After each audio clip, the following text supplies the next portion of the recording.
Hello बच्चों, welcome to your channel physics with King Sensor. बच्चों, आज हम आप लोगों के लिए लेकर के आए हैं क्लास 12 फिजिक्स के ऑप्टिक्स का, जो हम लोगों का सीरीज चल रहा था ऑप्टिक्स, उसका नेक्स्ट वीडियो। आज के इस टॉपिक में हम लोग पतले लेंस द्वारा प्रकाश के अपवर्तन को सीखेंगे और लेंस मेकर फार्मूला ड्राइव करेंगे।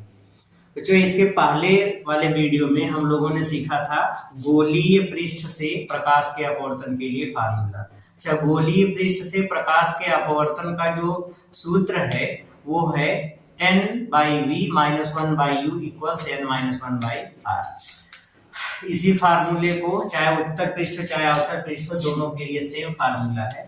जो मैं पहले इसका बेसिक बड़ा इंपॉर्टेंट बात बता रहा हूँ, इसको खूब अच्छे से बढ़िया से पहले समझिए।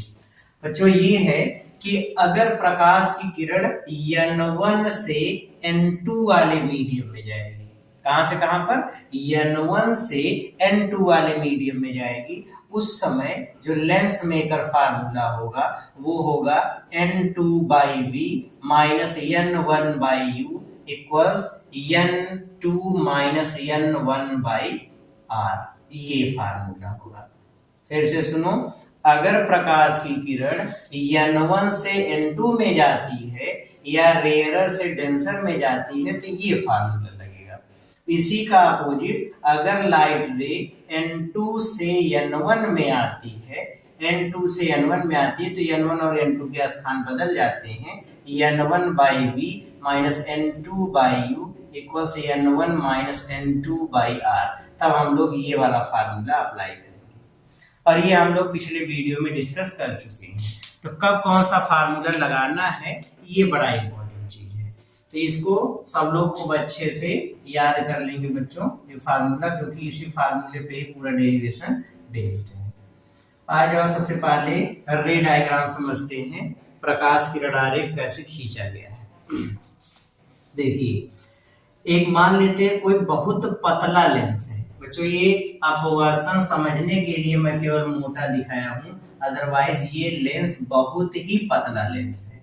ये लेंस बहुत ही पतला लेंस है, बहुत ही थिन लेंस है। ठीक है, पतला लेंस इतना पतला है कि C से जितनी दूरी यहां तक की है उतनी इस सरफेस से यहां तक की भी दूरी लगभग उतनी है और लगभग उतनी ही दूरी यहां तक की भी है। मतलब इतना पतला लेंस है। पतला लेंस इतना ज्यादा पतला है कि यहाँ से जो दूरी यहाँ तक है लगभग वही दूरी ये भी है और यहाँ से भी लगभग वो दूरी उतनी है। बहुत ही माइन्यूट डिफरेंस है, तो उसको हम नेग्लिजिबल मान करके सारे डिस्टेंस को C से मेजर करेंगे। ठीक है, क्योंकि बहुत पतला लेंस है। ओके, इस लेंस की ये पहली सरफेस है, सरफेस 1, और ये दूसरी सरफेस है, सरफेस नंबर 2। ये इसका प्रिंसिपल एक्सिस है। सरफेस नंबर 1 का गोला इधर बनेगा, इसलिए इसका वक्रता केंद्र इधर होगा, इसका वक्रता केंद्र C1। सरफेस नंबर 2 का गोला इधर बनेगा, तो सरफेस नंबर 2 का वक्रता केंद्र इधर है, C2। ओके बच्चों, इसके प्रिंसिपल एक्सिस पर मान लीजिए कोई एक पॉइंट ऑब्जेक्ट रखा गया है। इस बिंदु वस्तु का इस लेंस के द्वारा प्रतिबिंब बनने का किरणारेख खींचना। तो इसका इमेज कैसे बनेगा, आओ इसको देखते हैं। O का इमेज इस लेंस से फाइंड करने के लिए हम लोग पहले एक प्रकाश की किरण को इस लेंस पे आपतित कराते हैं। ये प्रकाश की किरण इंसिडेंट रे जो यहाँ पे आ रही है, जब इस सरफेस पे पहुंचेगी, सरफेस नंबर 1 पे, तो चूंकि ये लेंस ग्लास का मीडियम है, डेंसर मीडियम, इसका अपवर्तनांक n2, और ये एयर से आ रही है प्रकाश की किरण। जब एयर से ग्लास में जाएगा, मतलब विरल से सघन माध्यम में जाएगा, तो अभिलंब की ओर झुकेगा। तो इसके लिए हमको अभिलंब चाहिए, अभिलंब चाहिए तो अभिलंब खींचना पड़ेगा, तब तो हम बताएंगे हाँ अभिलंब की ओर झुकी अपवर्तन हो रहा है। तो बच्चों, सरफेस नंबर 1 का अभिलंब किसी गोलाकार पृष्ठ का अभिलंब कैसे खींचते हैं, सेंटर से, उसके सेंटर से, उसके ऑप्टिकल सेंटर से उसको मिला देते हैं। अगर कोई एक वृत्त है और उसका सेंटर ये है, तो नॉर्मल खींचने के लिए इसके सेंटर से इसके परिधि पर मिला दो, तो ये जो इसको मिलाते हुए देखा जाएगी, ये हमेशा इस सरफेस पर परपेंडिकुलर होती है, क्योंकि रेडियस का काम करती है और radius is always perpendicular to the surface या सरकमफ्रेंस, इसलिए वही नॉर्मल का काम करेगी। तो यहाँ पे अपवर्तन समझने के लिए पहले नॉर्मल ड्रा करते हैं। तो सरफेस नंबर 1 का यहाँ से जो लाइन जाएगी वही नॉर्मल का काम करेगी। तो ये वाली लाइन नॉर्मल का काम करती है, ये वाली जो लाइन है ये नॉर्मल का काम कर रही है। N1 सरफेस नंबर 1 के लिए ये वाली रेखा अभिलंब का काम कर रही है। तो सरफेस नंबर 1 का नॉर्मल N1। प्रकाश की किरण इधर जा रही है, अब विरल से सघन माध्यम में जा रही है तो अभिलंब की ओर झुकेगी। अभिलंब नीचे की तरफ, ये इसका रास्ता है, तो ये अभिलंब की ओर ऐसे थोड़ा सा झुकेगी, ये ऐसे, ये इसका रास्ता है। अगर ये दूसरी वाली सरफेस ना होती और मीडियम चेंज ना होता तो ये वाली प्रकाश की किरण इसी मार्ग पे ऐसे सीधे आगे की तरफ चली जाती, ये ऐसे आगे की तरफ ऐसे चली जाती, ये और ऐसे आगे की तरफ जाती तो इस पॉइंट पे आकर के मिलती। एक प्रकाश की किरण को हम लोग इस C से होकर के गुजारते हैं। जो प्रकाश की किरण C से होकर जाती है वो इसके पृष्ठ पर अभिलंबवत गिरती है, इसलिए बिना अपने मार्ग से विचलित हुए ऐसे आगे निकल जाती है। तो एक अपवर्तित किरण इधर जाएगी और एक अपवर्तित किरण इधर आती अगर ये सरफेस ना हो तो दोनों अपवर्तित किरणें यहाँ पे एक दूसरे को काटते I डैश पे, और यही I डैश ही पहले वाले सरफेस का इमेज बनता, पहले वाले सरफेस से इस वस्तु O का इमेज बनाता।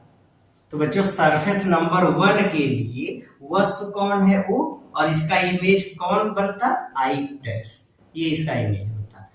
फिर से सरफेस नंबर 1 के लिए वस्तु कौन है O और इसका इमेज कहाँ पे बन रहा है I डैश। ओके, लेकिन बच्चों सरफेस नंबर 2 है, अब सरफेस नंबर 2 है और जब ये वाली रे यहाँ से बाहर निकलेगी, ये वाली रे यहाँ से बाहर निकलेगी तो फिर से मीडियम चेंज होगा, क्योंकि ये ग्लास है इधर एयर है। अब जब निकलेगा तो फिर से कांच से हवा में जाएगा, मतलब सघन माध्यम से विरल माध्यम में जाएगा। तो जब सघन से विरल में जाएगा तो अभिलंब से दूर हटेगा, तो फिर से अपवर्तन होगा, मतलब फिर से हमको यहाँ पर अभिलंब चाहिए, तब तो हम देख पाएंगे हाँ अभिलंब से दूर हट रहा, पास जा रहा है। तो अभिलंब खींचने के लिए दूसरी वाले सरफेस है, तो दूसरे वाले पृष्ठ का अभिलंब दूसरे वाले सरफेस के सेंटर से, तो यहाँ से मिलाने वाली जो रेखा होगी वो नॉर्मल का काम करेगी। तो इसको मिला दीजिए, यहां से ये वाली जो लाइन गुजरेगी, यहां से ये वाली जो लाइन गुजरेगी बच्चों, वो सरफेस नंबर 2 का नॉर्मल हो गया। ये सरफेस नंबर 2 का नॉर्मल हो गया N2, ठीक है, सरफेस नंबर 2 का नॉर्मल N2 ये हो गया। ये प्रकाश की किरण इधर जा रही थी, दूसरे वाले पृष्ठ पर ये वाली प्रकाश किरण आ रही है, तो ये आपतित किरण यहाँ पे गई, अब माध्यम बदल गया, तो जब ग्लास से एयर में जाएगी मतलब सघन से विरल माध्यम में जाएगी तो अभिलंब से दूर हटेगी। ये इसका रास्ता है, अभिलंब ये है, अभिलंब से दूर हटेगी। तो दूर हटाने के लिए अब ये अभिलंब से दूर हटाने का मतलब ऊपर जाएगी कि नीचे आएगी, तो अभिलंब ऊपर की तरफ है, मतलब दूर हटाना तो और नीचे की तरफ आएगी, तो और नीचे की तरफ चली आएगी, ऐसे चली आएगी। ये जो प्रकाश की किरण यहाँ से आ रही है ये अपवर्तित किरण हो गया।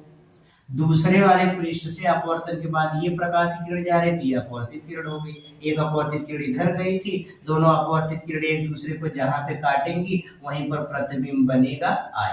तो सरफेस नंबर 2 का इमेज कौन बना, सरफेस नंबर 2 से इमेज कौन बना I। अब यहाँ पे जो बात मैं आपको बताने जा रहा हूँ उसको खूब अच्छे से ध्यान से समझिए। पहली चीज बच्चों, जो सरफेस नंबर 2 है उसके लिए ये वाली जो प्रकाश की किरण है, ये वाली जो प्रकाश की किरण है, ये वाली प्रकाश की किरण सरफेस नंबर 2 पर आ रही है। तो एक आपतित किरण ये है और एक आपतित किरण इधर से आ रही है। ये दोनों आपतित किरणें आगे जाकर के I डैश पे काट रहे हैं, मतलब सरफेस नंबर 2 के लिए आपतित किरणों का कटान बिंदु I डैश है और आपतित किरणों के कटान बिंदु को वस्तु कहते हैं। इसका मतलब ये हुआ I डैश इस सरफेस नंबर 2 के लिए आभासी वस्तु का काम करेगा, क्योंकि वास्तव में तो काट नहीं रही है, ऐसा हमको प्रतीत हो रहा है, इसलिए ये I डैश आभासी वस्तु का काम करेगा सरफेस नंबर 2 के लिए। तो बच्चों अभी हम ये कह सकते हैं कि सरफेस नंबर 1 के लिए सरफेस नंबर 1 के लिए ऑब्जेक्ट कौन है, ओ इमेज कौन है, तो सरफेस नंबर 1 से इमेज आई डैश बन रहा था, तो सरफेस नंबर 1 S1 के लिए ओ वस्तु है, आई डैश इमेज है। सरफेस नंबर 2 के लिए आई डैश क्या है, वस्तु, और इमेज कौन है, आई, क्योंकि सरफेस नंबर 2 के लिए आई डैश आपतित किरणों का कटान बिंदु है, इसलिए वस्तु होगा, और अपवर्तित किरणों का कटान बिंदु आई, इसलिए ये प्रतिबिंब होगा। तो सरफेस नंबर 2 के लिए आई डैश वस्तु है और आई क्या है, प्रतिबिंब है। अगर हम पूरे लेंस की बात करें तो पूरे लेंस के सामने रखी गई वस्तु O थी, तो ये वस्तु हो गया, और इसका लास्ट इमेज हमको दिख रहा है आई, ये अंतिम प्रतिबिंब बन रहा है आई। तो पूरे लेंस के लिए O वस्तु हुआ और आई प्रतिबिंब हुआ। फिर से एक बार सारी चीजों को अच्छे से समझिए, कंफ्यूजन बिल्कुल नहीं होना चाहिए, क्योंकि ये डेरिवेशन का सबसे इंपॉर्टेंट टर्म है। बच्चों इस पूरे लेंस में दो सरफेस है, surface number 1, surface number 2। Surface number 1 के लिए ऑब्जेक्ट कौन है, O, इमेज कौन है, आई डैश। सरफेस नंबर 2 के लिए ऑब्जेक्ट कौन है, आई डैश। जो सरफेस नंबर 1 के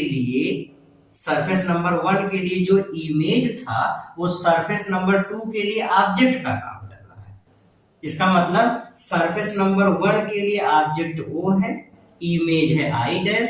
सरफेस नंबर 2 के लिए ऑब्जेक्ट है आई डैश, इमेज है आई, और पूरे लेंस के लिए ऑब्जेक्ट है O और इमेज है आई। क्लियर हो गया, वेरी गुड। अब बच्चों दो बार यहाँ पे अपवर्तन हुआ है, तो दो बार अपवर्तन हुआ है तो इसका मतलब दो बार अपवर्तन का फार्मूला भी लगेगा।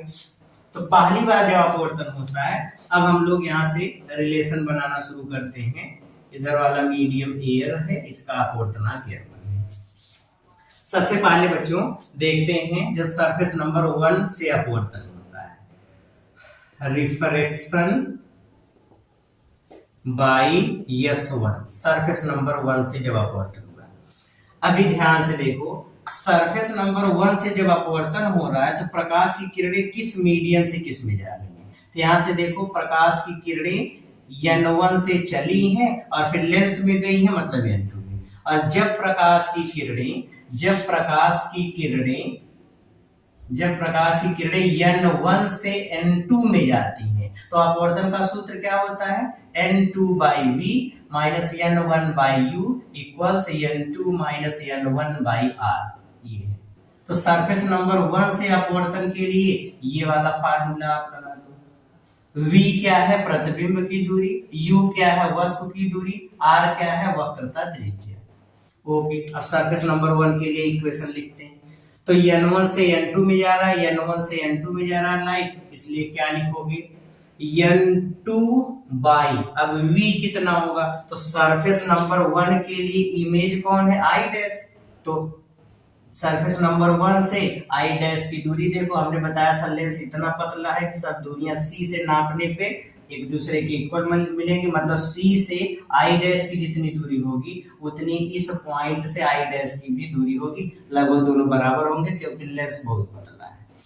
ओके, तो इमेज की दूरी, अब सरफेस नंबर 1 के लिए इमेज है आई डैश, तो N2/V लिखना है। V का मतलब C से आई डैश की दूरी, और दाहिनी तरफ की दूरी प्लस में होती है, इसलिए हो गया CI डैश, ये हो गया, माइनस N1/U, तो यहाँ पे लिखेंगे N1/U की वैल्यू, U मतलब वस्तु, तो सरफेस नंबर 1 के लिए वस्तु कौन है, O, तो वस्तु की दूरी कितनी हो गई, CO, बाईं तरफ है और बाईं तरफ की दूरियां माइनस में होती हैं, इसलिए इधर वाली दूरी हो गई माइनस OC, तो माइनस का माइनस में गुणा हो जाएगा प्लस, OC हो गया।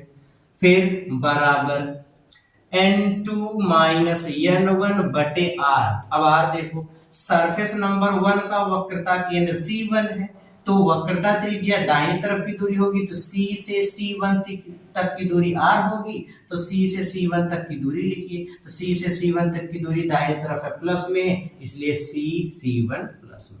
ये पहला रिलेशन हो गया। ओके, क्लियर हुआ, वेरी गुड। अब बच्चों सरफेस नंबर 2 से रिफ्रैक्शन के लिए खुद से इक्वेशन लिख करके ट्राई करो कि उसके लिए रिलेशन कैसे बनाएंगे, फिर उसके बाद मैं जो इक्वेशन लिखूंगा उससे आप मिलान करोगे। अब सरफेस नंबर 2 से जब अपवर्तन हो रहा है तो यहाँ पे केयर करिए, S2 से जब अपवर्तन हो रहा है तो प्रकाश की किरण कहां से कहां पर जा रही है, ये ग्लास में चली है फिर एयर में गई है, और ग्लास का अपवर्तनांक N2, एयर का N1, मतलब N2 से N1 में गई है। और जब लाइट रेज N2 से N1 में जाएंगी तो अपवर्तनांक का फार्मूला या अपवर्तन का सूत्र क्या होगा गोली पृष्ठ से, N1 by V minus N2 by U equals N1 minus N2 by R। तो ये वाला फार्मूला लगाना है। अब इसके लिए आप इक्वेशन वीडियो को पास करो, ट्राई करो और फिर उसके बाद आगे बढ़ो, मिलान करो सही लिख रहे हैं कि गलत लिख रहे हैं। ओके कर लिया, वेरी गुड। आ जाओ अब देखते हैं सरफेस नंबर 2 से जब अपवर्तन होता है रिफ्रैक्शन बाय सरफेस नंबर 2, इससे अपवर्तन जब होगा, अब क्या इक्वेशन लिखना है, देखो सरफेस नंबर 2 से इक्वेशन के समय N2 से N1 में लाइट रे जा रही है तो इक्वेशन लिखेंगे N1 by V। अब सरफेस नंबर 2 के लिए V मतलब प्रतिबिंब कौन है I, तो डिस्टेंस जब नापेंगे तो C से I तक की दूरी दाहिने तरफ है इसलिए प्लस में, तो ये हो जाएगा CI, फिर minus N2 by U, N2 by U करोगे तो N2 by U surface number 2 के लिए वस्तु कौन है I डैश, तो दाहिने तरफ की दूरी है प्लस में होगा तो U का मान कितना हो जाएगा CI डैश, यहाँ पर लिख देंगे CI डैश, ये हो गई।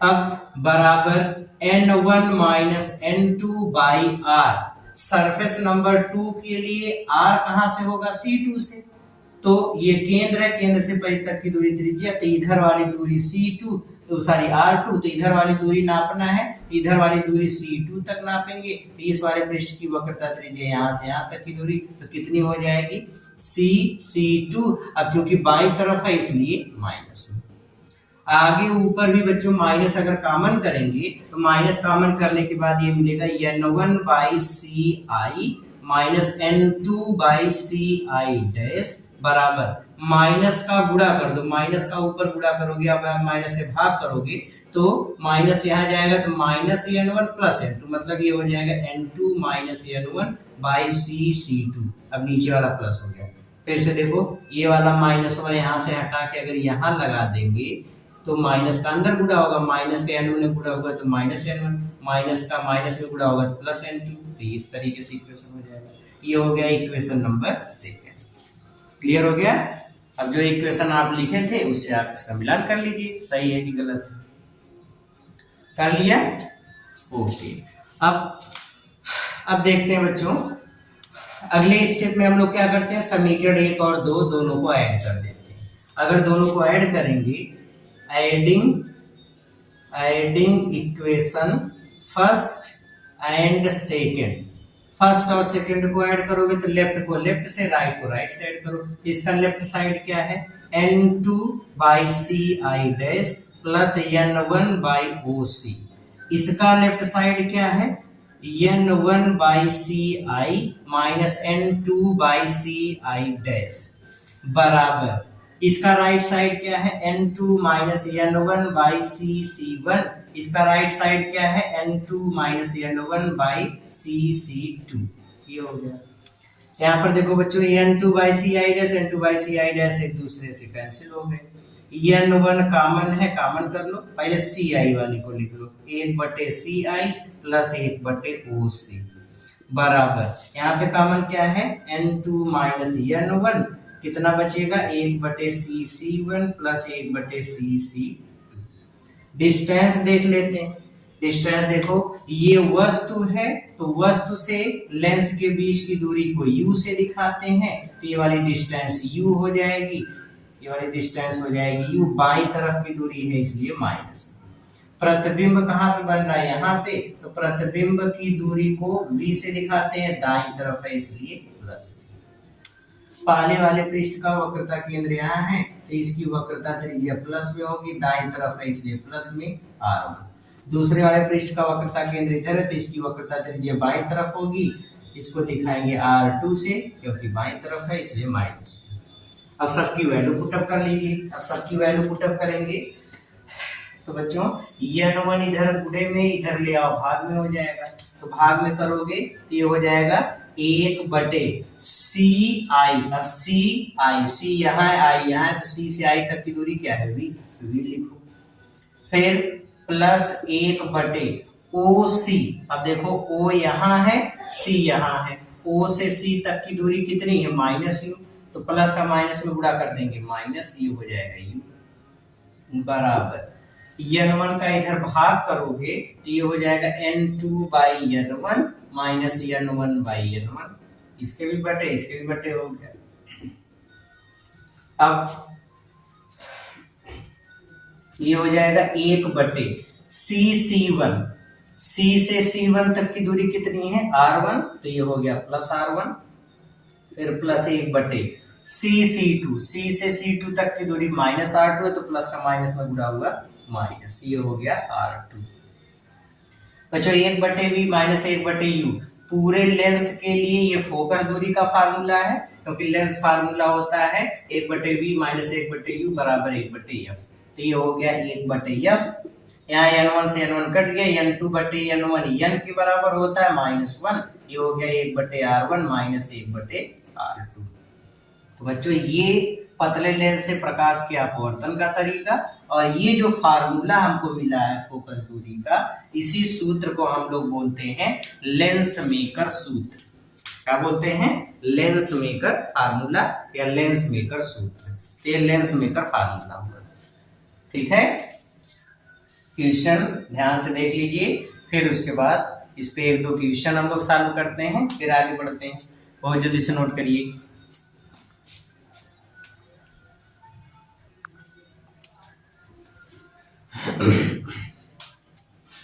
कर लिया नोट? गुड, मिटा दे इसको। अब बच्चों इस पे क्वेश्चन देखते हैं। अच्छा सवाल, ध्यान से क्वेश्चन को अच्छे से समझिए, क्योंकि ये बोर्ड और नीट और जेईई जैसे एग्जाम के लिए बड़ा इंपॉर्टेंट चीज है। इस पे ये मार्क समझ लीजिए गिफ्ट के रूप में मिलता है, क्योंकि क्वेश्चन बड़े आसान होते हैं, कंपटीशन के भी बोर्ड के भी। जिसको कॉन्सेप्ट समझ में आ गया उसके लिए क्वेश्चन बहुत आसान है, और बहुत कठिन नहीं है इसे कॉन्सेप्ट, सब बेसिक चीजें हैं खाली।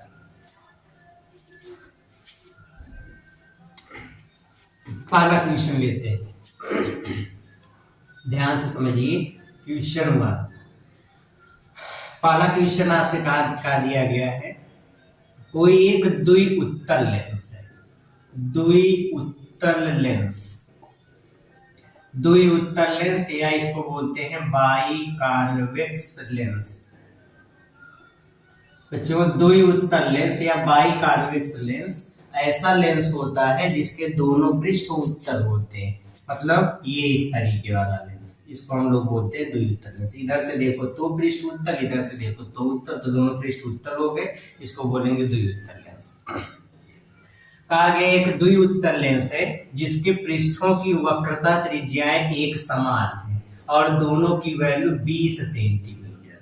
कितनी है? 20 सेंटीमीटर। एक द्विउत्तल लेंस है जिसके पृष्ठों की वक्रता त्रिज्या एक समान है 20 सेंटीमीटर। कहा गया अगर इस लेंस के पदार्थ का अपवर्तनांक 1.5 हो तो बताओ लेंस की फोकस दूरी कितनी होगी। अब क्वेश्चन बड़ा आसान है। क्वेश्चन देखिए, जो कोई भी लेंस देगा तो उसके हमको उसके लिए R1 और R2 देखना होगा कौन किस साइन के साथ होगा।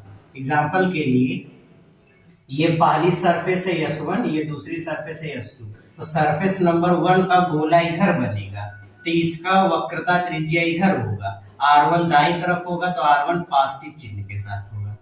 अब सरफेस नंबर 2 का गोला इधर बनेगा तो इसका केंद्र इधर होगा तो इसकी त्रिज्या इधर होगी तो R2 बाईं तरफ होगा, इसलिए R2 किस साइन के साथ रहेगा? नेगेटिव। मतलब R1 पॉजिटिव साइन के साथ होगा और R2 नेगेटिव साइन के साथ होगा।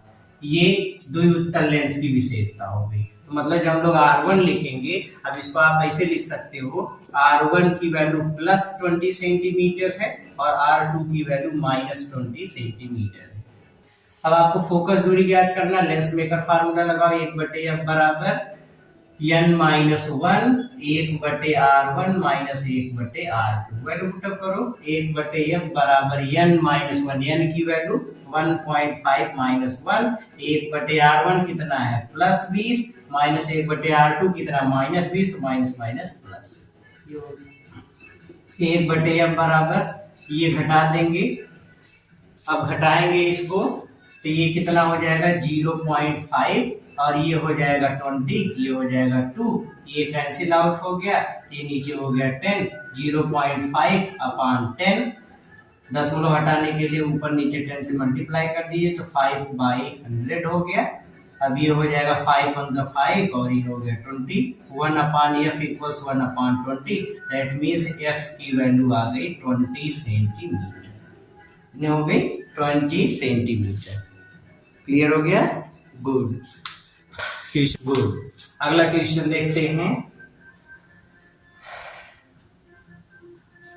इसी तरीके का एकदम सेम इसी तरीके का क्वेश्चन है, इसको पहले खुद से ट्राई करेंगे फिर उसके बाद आएंगे मिलान करने के लिए।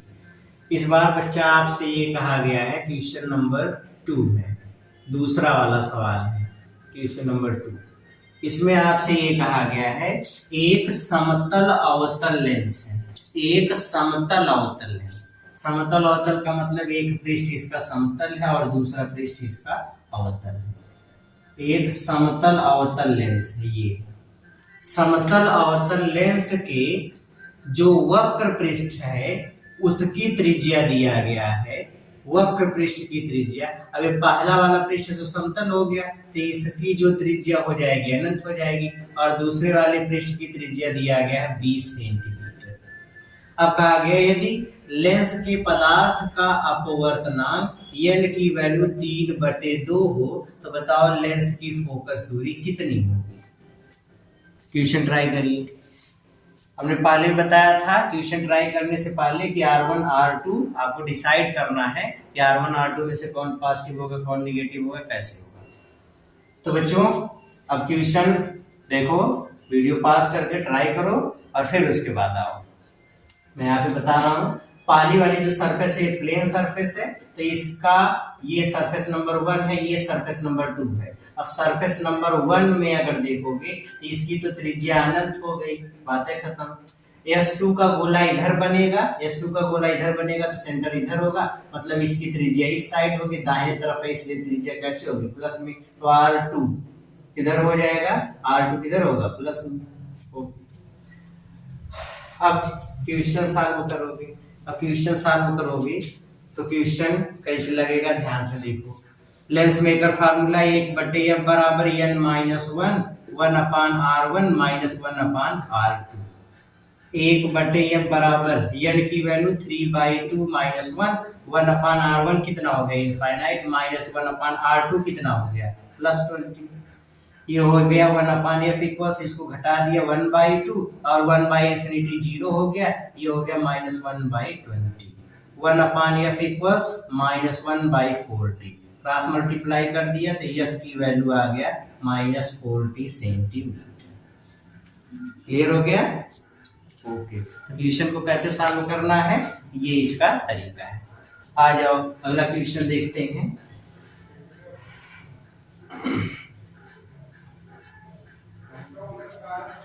अगला क्वेश्चन ये है बच्चों, क्वेश्चन नंबर 3। तीसरा क्वेश्चन ये है कि मान लीजिए इस बार आपको ये कहा गया है कि मान लो एक कोई द्विउत्तल लेंस है, एक कोई द्विउत्तल लेंस है, इसके पृष्ठों की वक्रता त्रिज्या है, पहले वाले पृष्ठ की वक्रता त्रिज्या R1 है, दूसरे वाले पृष्ठ की वक्रता त्रिज्या R2 है, ठीक है। और इसको कहा गया है कि इसको एयर में रखा गया है, कहाँ पे एयर में।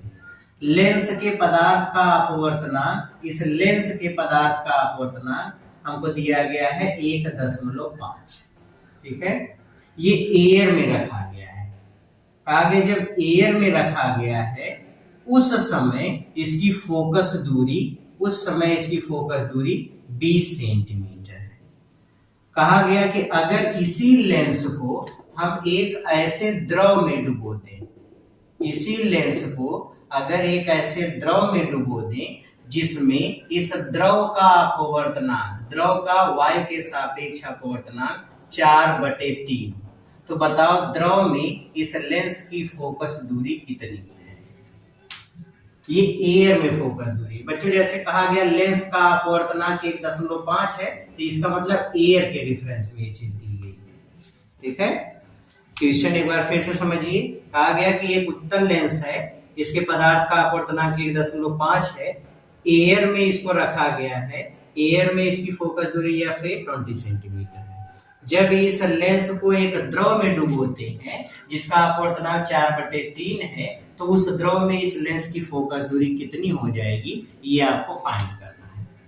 कैसे क्वेश्चन ट्राई करेंगे, कैसे सॉल्व करेंगे, आ जाओ देखते हैं। हमने पहले बताया था R1 R2 को आपको सोचना है, R1 और R2 में कौन पॉजिटिव साइन के साथ होगा, कौन नेगेटिव। तो देखो R1 का गोला इधर बनेगा तो R1 पॉजिटिव, R2 वाला गोला इधर बनेगा तो R2 नेगेटिव, मतलब R2 नेगेटिव होगा, R2 नेगेटिव होगा और R1 कैसा होगा, पॉजिटिव। पहले जब एयर में रखा गया है, केस फर्स्ट में जब लेंस को एयर में रखा गया उस समय फोकस दूरी 1/f है, एयर की फोकस दूरी f है, बराबर। अब जो प्रकाश की किरणें आ रही हैं वो एयर से ग्लास में जा रही हैं। कहाँ पे जा रही हैं, एयर से ग्लास में। बाहर वाला माध्यम एयर है, अंदर ग्लास है, तो एयर से ग्लास में जा रही हैं, इसलिए अपवर्तनांक जो n-1 1/r1 - 1/r2 वाला फार्मूला लगाओगे तो लाइट रेज एयर से ग्लास में जा रही है तो ANG लिख दो। 1/f, f की वैल्यू कितनी है 20, ANG कितना है 1.5, 1.5 को ही हम लोग 3/2 बोलते हैं, तो 3/2 - 1/r1, R1 तो प्लस साइन के साथ था, R2 माइनस साइन के साथ है, तो माइनस चिन्ह के साथ अब R2 के स्थान में -R2 लिखोगे तो माइनस माइनस प्लस, क्योंकि R2 नेगेटिव है। ये हो गया 1/20 बराबर, इसको घटा दिया 1/2, 1/r1 + 1/r2, ये हो गया। ये 2 से इसको कैंसिल आउट किया तो 10 हो गया, 1/10 = 1/r1 + 1/r2। ये हमको एक रिलेशन मिल गया R1 और R2 के साथ। अब नेक्स्ट केस सेकंड में देखिए, केस सेकंड में हमसे ये कहा गया है कि जब लेंस को द्रव में डुबोया जाता है। अब लेंस को अगर द्रव में डुबोगे तो द्रव में डुबोने के बाद इसकी फोकस दूरी मान लो FW हो जाती है, तो ये हो जाएगा n-1 1/r1 - 1/r2। अब बच्चा यहाँ पे देखो कि जब द्रव में डुबोगे तो इधर तो वाटर है, मान लो पानी, और इधर ग्लास का मीडियम है। अब प्रकाश की किरण वाटर से ग्लास में जा रही है, तो वाटर से ग्लास में जा रहे हैं, इसलिए वाटर इधर ग्लास, मतलब WNG लिखो, ये हो गया। अब WNG कितना होगा, अब WNG निकालने के लिए यहाँ आ जाओ, खोपचे में समझा देता हूँ। आइए खोपचे में लेके समझाते हैं। यहाँ पे निकालोगे तो बच्चों आपको ANG दिया गया है 3/2, कितना है 3/2। फिर ANW दिया गया है 4/3, इतना है। बच्चों WNG निकालने के लिए 10 वाला कक्षा 10 वाला फार्मूला हम लोग यूज करेंगे क्लास 10th का। WNG बराबर ANG/ANW, रट लो इस फार्मूले को, बहुत बार यूज में मिलेगा। WNG बराबर ANG/ANW, WNG बराबर ANG/ANW, WNG बराबर ANG/ANW, ये फार्मूला।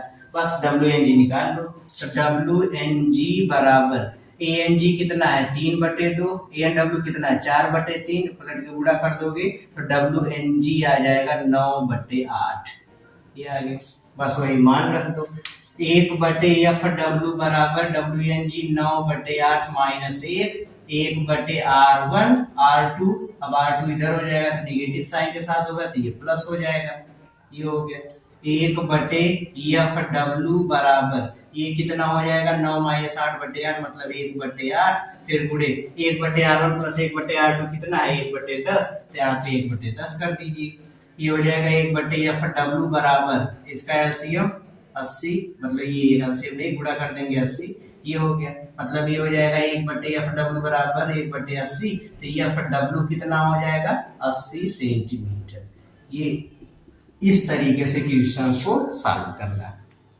ठीक है, अभी ये इतना लंबा चौड़ा प्रोसेस या इतना विस्तार से ये बोर्ड के लिए तो इम्पोर्टेंट, बट कंपटीशन के लिए इतना बड़ा कैलकुलेशन वैलिड नहीं है। अब इस कैलकुलेशन को और छोटे और सिंपल ट्रिक से हम लोग कैसे सॉल्व करेंगे, इसके लिए वेट करिए नेक्स्ट वीडियो का, जिसमें हम आप लोगों को पहले तो ये बताएंगे कि उत्तल लेंस की फोकस दूरी किन किन बातों पर डिपेंड करती है, अपवर्तनांक बदलने से कैसे बदलता है फोकस दूरी, कब लेंस किसी मीडियम में गायब हो जाता है, ये सारी चीजों के बारे में हम लोग डिस्कस करेंगे। और उस समय मैं आपको कुछ ऐसे सिंपलेस्ट फार्मूला के बारे में बताऊंगा जिससे ये सभी क्वेश्चन के इतने बड़े बड़े कैलकुलेशन छोटे हो जाएंगे। तो आज के लिए इस वीडियो को यहीं खत्म करते हैं, मिलते हैं नेक्स्ट वीडियो में। तब तक के लिए आप लोग पढ़ते रहिए, मेहनत करते रहिए। All the very very very best.